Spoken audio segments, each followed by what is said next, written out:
विद्यार्थियों, मैं रवि सर प्रतिज्ञा अकेडमी यूट्यूब चैनल पर आप सभी का स्वागत करता हूं। पिछले भाग में हमने स्वर को देखा था, जिसमें स्वर के कुछ भाग रह गए थे जो कि हम व्यंजन को पढ़ने के बाद जानेंगे। दूसरा भाग वर्णमाला जो हमारी विस्तृत हिंदी श्रृंखला का चल रहा है, उसमें व्यंजन के भाग को आज देखेंगे कि व्यंजन के भाग में कौन कौन से प्रकार होते हैं और कौन कौन सी चीज़ें उसमें महत्वपूर्ण है हमारे परीक्षा के दृष्टिकोण से। तो बात करते हैं वर्णमाला की, वर्णमाला के अंतर्गत व्यंजन की।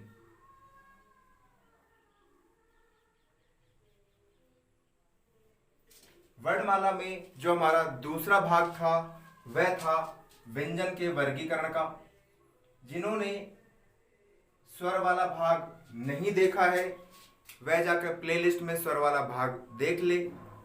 बात करते हैं व्यंजन। तो व्यंजन क्या होते हैं?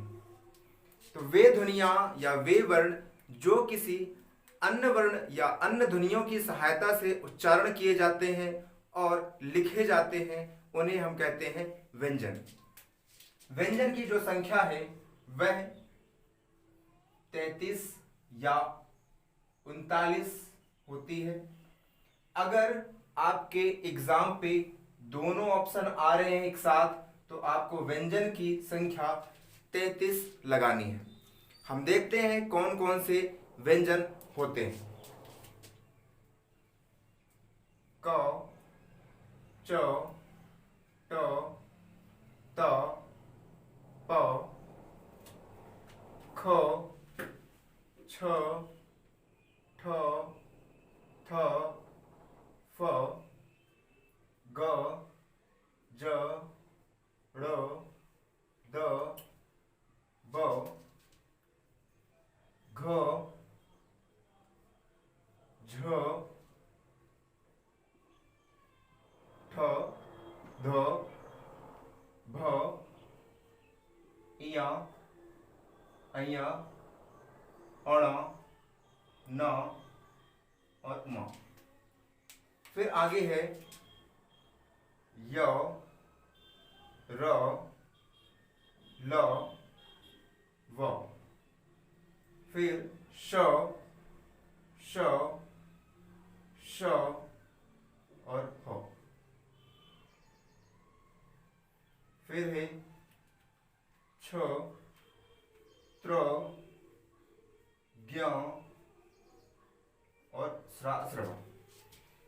एक बात याद रखेंगे, जब भी व्यंजन के वर्णमालाओं में से व्यंजन को लिखेंगे तब हमें सभी के नीचे हलंत लगाना जरूरी है, क्योंकि हम व्यंजन पढ़ रहे हैं। और अगर हम व्यंजन स्वर पढ़ते तब हलंत की आवश्यकता नहीं होती। हम केवल व्यंजन पढ़ रहे हैं, इसलिए हमें हलंत लगाना आवश्यक है। अब बात करते हैं, इनको अलग अलग नामों से जाना जाता है। तो इस भाग को कहा जाता है स्पर्श और वर्गीय। इस भाग को कहा जाता है अंतस्थ। इस भाग को कहा जाता है ऊष्म या संघर्षी व्यंजन। और इस भाग को कहा जाता है संयुक्त व्यंजन। हमारे दो और वर्ण हैं जो कि हमने पहले भाग में चर्चा कर ली थी, केवल उन चिन्हों को लिखकर और देखकर। आज हम बात करेंगे केवल इन वर्णों की। तो इन्हें क्या क्या कहते हैं और किन बिहाफ पे इनका उच्चारण किया जाता है। तो सबसे पहले व्यंजन के जो हमने क्रम बतलाए थे भाग पहले में, तब उसमें हमने क्रम देखा था। सबसे पहले हम व्यंजन में पढ़ेंगे स्पर्श, अंतस्थ, ऊष्म और संयुक्त। तो ये 4 क्रम है। इसके बाद अगले भाग पर हम चर्चा करेंगे। पहले इन पर चर्चा करते हैं। तो इनको स्पर्श या वर्गीय क्यों कहा जाता है? तो स्पर्श इसलिए कहा जाता है इन्हें कि जब इन वर्णों का उच्चारण किया जाता है तब यह हमारे मुख के स्वर तंत्र में 5 तत्व, 5 स्वरतंत्र पाए जाते हैं, उनसे उच्चारित होकर इन वर्णों की ध्वनियां हमें सुनाई पड़ती है। तो किन किन वर्णों से हमारे कानों तक पहुंचते हैं इन स्वर तंत्र के माध्यम से? तो पहला भाग है कंठ, दूसरा है तालु, तीसरा है मूर्धा, चौथा है दंत और पांचवा है ओष्ठ। हमने देखा कि 5 भाग हैं कंठ, तालु, मूर्धा, दंत, ओष्ठ। जिन्हें इन किसी भाग को या स्वर तंत्र के बारे में नहीं पता है तो पिछले वीडियो पर जाकर देखें, वहां हमने इसके बारे में चर्चा की हुई है। अब कंठ से ये पूरे पांचों के 5 का उच्चारण किया जाता है, तालु से इन 5 का, मूर्धा से इन 5 का, दंत से इनका और ओष्ठों से इनका उच्चारण करते हैं। कंठ वाले भाग को अगर आप अपने हाथ को इस कंठ वाले भाग पर लगा कर देखें तो आपको समझ में आएगा उच्चारण कहाँ से हो रहा है। जैसे क, ख, ग, घ और इया। तो आप देख रहे हैं कि जो आप उच्चारण कर रहे हैं तो आपके इस भाग पर उच्चारण के दौरान दबाव उत्पन्न हो रहा होगा। जैसे दूसरे की बात करते हैं तालु, तो तालु का जब उच्चारण करेंगे तो हमारे इस भाग पर दबाव उत्पन्न होगा। जैसे उच्चारण के आधार पर च, छ, ज, झ, इया। अगर आप अनुमान लगा सकते हैं तो जो ध्वनि होगी और वायु का जो वेग होगा वह हल्का सा नीचे की ओर पुश करता हुआ दिखाई देगा, धक्का देते हुए जीभ को दिखाई पड़ेगा कि ये तालु में जाकर टच होने के बाद ही हमारे मुख से निकल रहे हैं। अगली बात करते हैं हम मूर्धा की। उच्चारण को देखते हैं मूर्धा के किस स्थान पर टच होकर हमारे मुख से ध्वनियां बाहर की ओर निकलेंगी।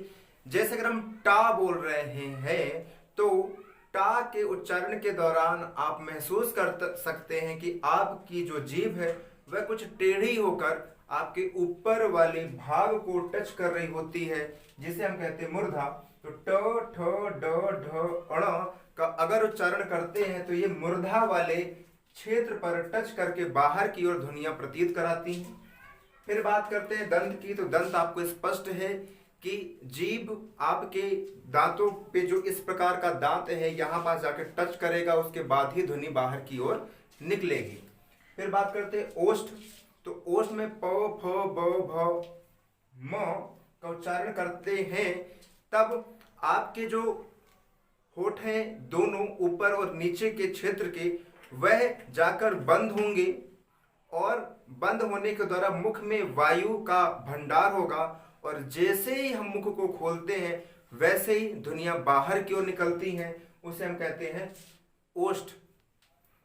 प, फ, ब, भ, म। अब इनके अन्य प्रकार की बात करते हैं।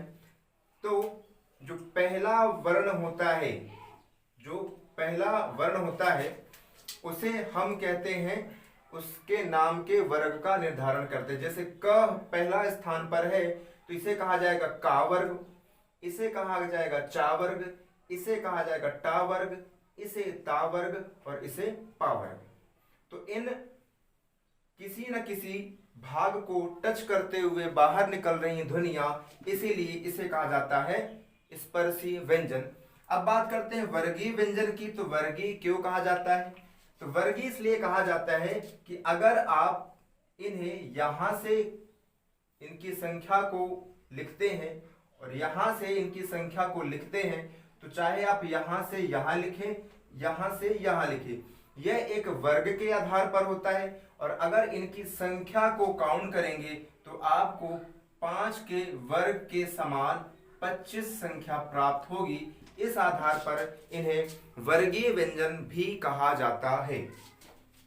अब अगर पहला वर्ण वर्ग के निर्धारण करता है का वर्ग, चा वर्ग, टा वर्ग, ता वर्ग और पा वर्ग, तो उसी प्रकार ये पांचवा जो अक्षर है गिनती के आधार पर 1, 2, 3, 4 और 5, ये 1 कॉलम, 2 कॉलम, 3, 4 और 5 कॉलमों में विभक्त है।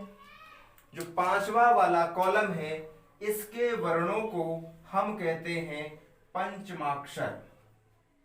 हम इन्हें कहते हैं पंचमाक्षर। इसका दूसरा नाम है, इसे नासिक्य भी कहते हैं, इसे अनुस्वार भी कहते हैं। तो आपको याद रखना है, अपने स्थान के पांचवें वर्ण को पंचमाक्षर कहते हैं। इनकी ध्वनियां नासिक्य होती हैं, मतलब नाक से इनका उच्चारण अधिक होता है। फिर इन्हें अनुस्वार कहा जाता है। अनुस्वार का जो चिन्ह होता है वो ऊपर एक बिंदी होती है, उसे कहा जाता है। इसके बारे में हम व्याख्या से चर्चा अगले भाग पर करेंगे। अब बात करते हैं ऊपर के जो ये तीन हैं, ऊपर के तीन, इन्हें कहा जाता है अशुद्ध वर्ण या अपवित्र वर्ण या अमंगल वर्ण। इनके तीन नाम हैं। ऊपर के केवल तीन को रखा गया है अशुद्ध, अपवित्र या अमंगल श्रेणी में, क्योंकि किसी भी शब्द की शुरुआत इन तीनों से नहीं होती। जिन्हें स्पष्ट ना हो तो मैं बता देता हूं, इन पांचों में से केवल ये तीन ही है जो अशुद्ध वर्ण है, अपवित्र वर्ण है या अमंगल वर्ण है। ये दोनों अमंगल, अशुद्ध या अपवित्र वर्णों में से नहीं आते, क्योंकि इनसे किसी शब्द की शुरुआत जरूर होती है। तो यहां तक अभी हमने जो जाना है वह व्यंजन का पहला भाग था, स्पर्श वर्गीय, जिन्हें किन किन आधारों पर चिन्हित किया जाता है। अब बात करते हैं प्रश्न। तो प्रश्न कैसा उठता है? अगर प्रश्न यह उठे कि का, ख, ग, घ का उच्चारण किस स्वर तंत्र से हो रहा है, तो आपको कंठ लगाना है।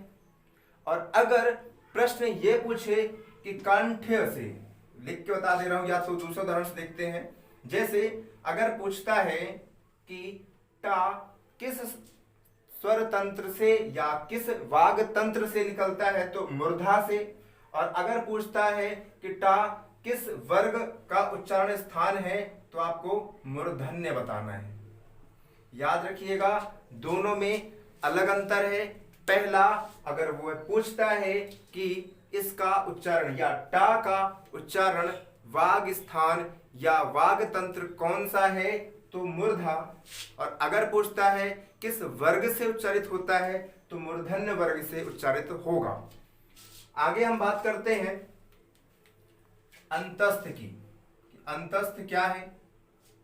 अंतस्थ व्यंजन। अंतस्थ व्यंजन वे व्यंजन वर्ण होते हैं जिनके उच्चारण में हमारे मुख से निकलने वाली ध्वनियां फेफड़ों में एक बवंडर सा बनाते हुए बाहर की ओर निकलती दिखाई पड़ती हैं। उसे हम कहते हैं अंतस्थ व्यंजन। पहली परिभाषा के अंतर्गत, क्यों?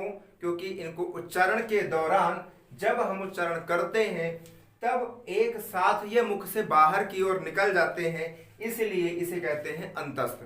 अगर इसकी दूसरी परिभाषा की बात की जाए तो इसका अर्थ होता है अंतस्थ का कि वे वर्ण जो अपने स्थान को छोड़कर किसी दूसरे वर्ण के स्थान पर बैठे हों, उन्हें कहते हैं हम क्या? अंतस्थ। अब ये अंतस्थ की परिभाषा के आधार पर कैसे कि दूसरे के स्थान पर बैठे होंगे, तो ये इनका सही क्रम है या, वा, रा और ला। अगर आपके पेपर में यह पूछता है कि अंतस्थ व्यंजन कौन से हैं, तो या, र, ला, वा। अगर प्रश्न यह पूछता है कि अंतस्थ का सही क्रम क्या है, तो या, व, र और ला। अब ये क्यों होता है? क्योंकि जो या है उसका निर्माण ई से होता है और वा का निर्माण उ से होता है। या का निर्माण ई से और वा का निर्माण उ से। इसका निर्माण री ऋषि से और इसका निर्माण जो नीचे संस्कृत में लरी होता है उससे होता है।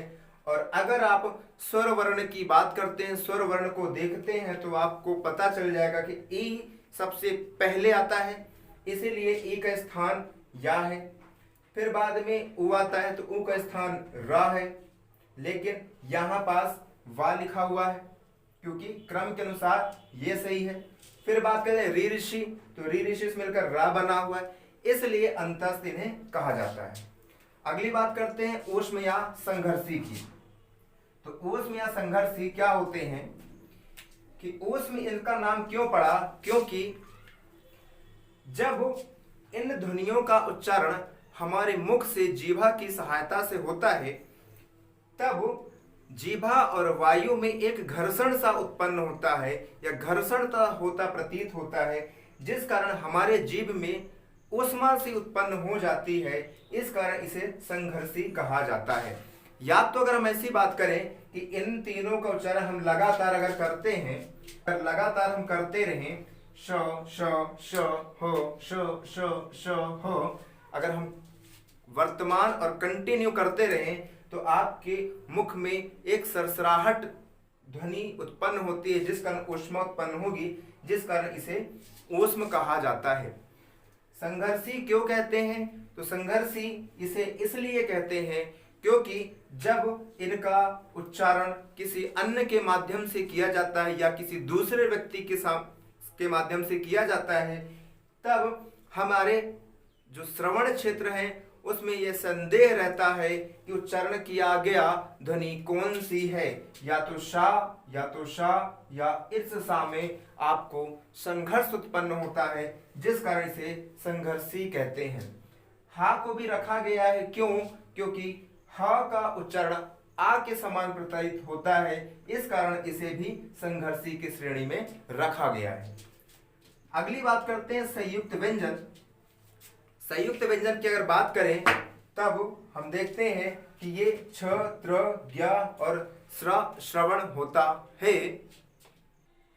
बात करते हैं संयुक्त व्यंजन की, तो संयुक्त व्यंजन वे वर्ण होते हैं जो किसी दो असमान व्यंजन के मिलने से किसी तीसरे व्यंजन वर्ण का निर्माण करते हैं, उसे हम कहते हैं संयुक्त व्यंजन। अब संयुक्त व्यंजन की संख्या 4 और ये छ, त्र, ज्ञ और श्रवण, और इनका जो निर्माण हुआ है वह हुआ है दो भिन्न असमान व्यंजन से, तो क और श, और इसका निर्माण हुआ है त और र, और इसका निर्माण हुआ है आपका ज और य, और इसका निर्माण हुआ है श और रा के मिलने से। लेकिन आपको मुख्य बात यह याद रखनी है कि जब इनका निर्माण होगा तो एक वर्ण जो होगा वह आधा होगा या हलंत के साथ होगा, तो वह जो पहला वर्ण होगा वह हलंत के साथ होगा। क्योंकि अगर प्रश्न पूछता है आपकी परीक्षा में कि क्षत्रिय का निर्माण या छ का निर्माण किनसे हुआ है, तो 4 ऑप्शन कुछ इस प्रकार को समान आपको दिखाई पड़ेंगे, क और श, क और श, क और श, और चौथा ऑप्शन क और श। तब आपको ज्ञात होगा कि जो आपका सही वाला आंसर है वह कौन सा है, तो यह वाला आपका राइट आंसर होगा। तो इसलिए आपको याद रखना है कि संयुक्त व्यंजन में जितने भी पहले वर्ण हैं या पहली ध्वनियां हैं वह आधे हैं। लेकिन मेरे प्यारे विद्यार्थियों से एक निवेदन है कि वह यह ज्ञात करके कमेंट बॉक्स पर लिखे कि हिंदी वर्णमाला का सबसे अंतिम वर्ण कौन सा होता है। व्यंजन के इस भाग के बाद इसके अन्य भाग या अन्य प्रकार के बारे में हम चर्चा करते हुए दिखाई देंगे। अगले भाग पर मिलते हैं, अगले भाग पर। धन्यवाद।